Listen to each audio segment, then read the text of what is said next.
at the Kenyatta International Convention Center, launching the Asante Hub. This is a hub by Kenya Airways that is meant to bring more efficiency in terms of offering excellent customer service experience to all its customers in the country. Today we are here, again, great news for Kenya Airways at Msafiri House, that is adjacent to the Kenya Airways Pride Center.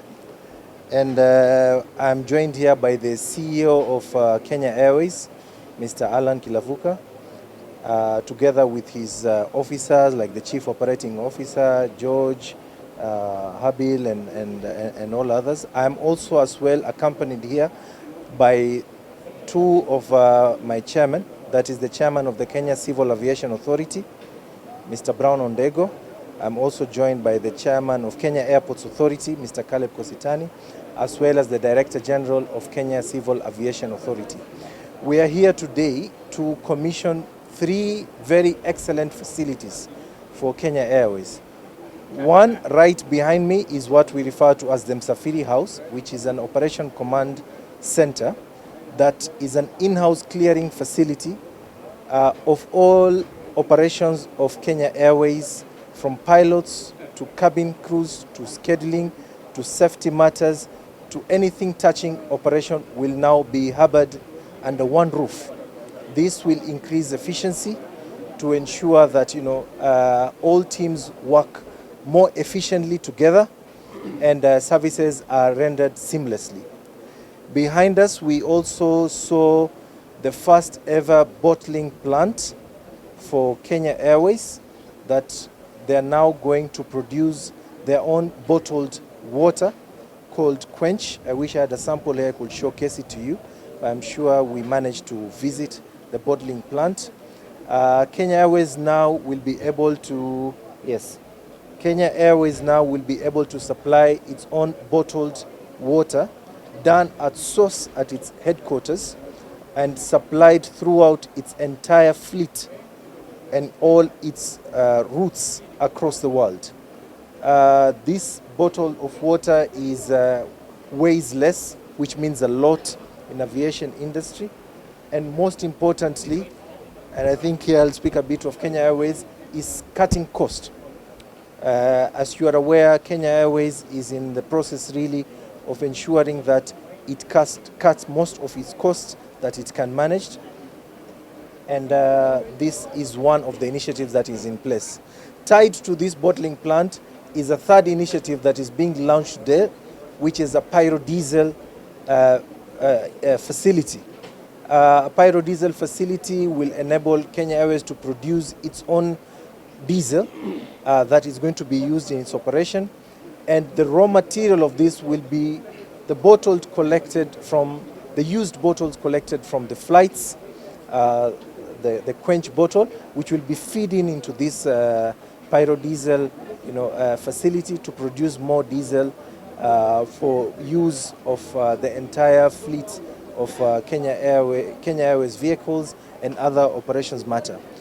As a government, we are really proud with the leadership that has been showcased by the CEO, Alan Kilavuka. You will also recall that for the first time in 10 years, Kenya Airways has reported a profit.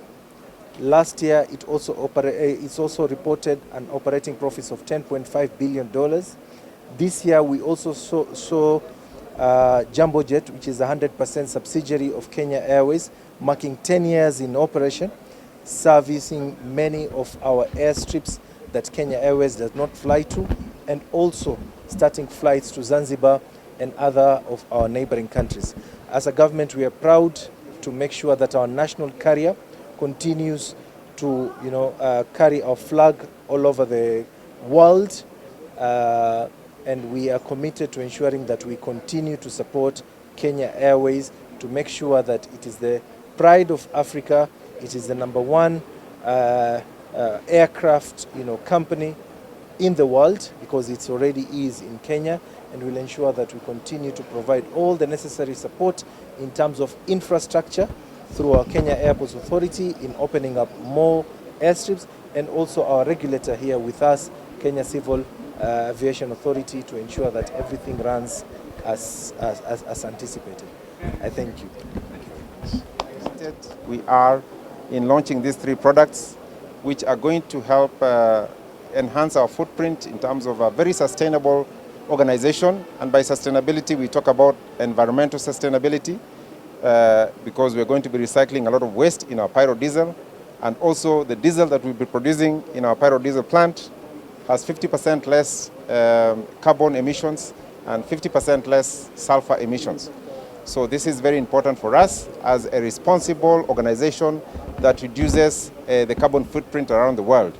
In addition to that, we'll be extracting a lot of waste that is lying around and using it for productive purposes. So that diesel, we will use it for our stationary ground equipment and therefore reduce costs, just like the PS has said earlier. The other thing that I wanted to emphasize on is that the diesel that we'll be producing currently is going to be 1,000 liters a day, which is not sufficient for our use, but we'll be expanding it as and when we have proved the case for this particular pyro-diesel plant. As for the water bottling and purification plant, again, there we are very, very proud. We will again reduce our cost substantially. In fact, our estimate is that we will reduce our cost by at least 60% of our current cost for the water.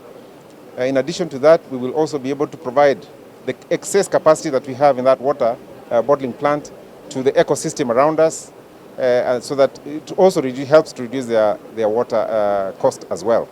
And then lastly, the one behind us here, which is the Musafiri House, is going to, just like the PS has said again, is going to significantly improve our efficiency and again reduce our cost long term in terms of the way we do our operations. So we are very, very proud of these 3 ventures.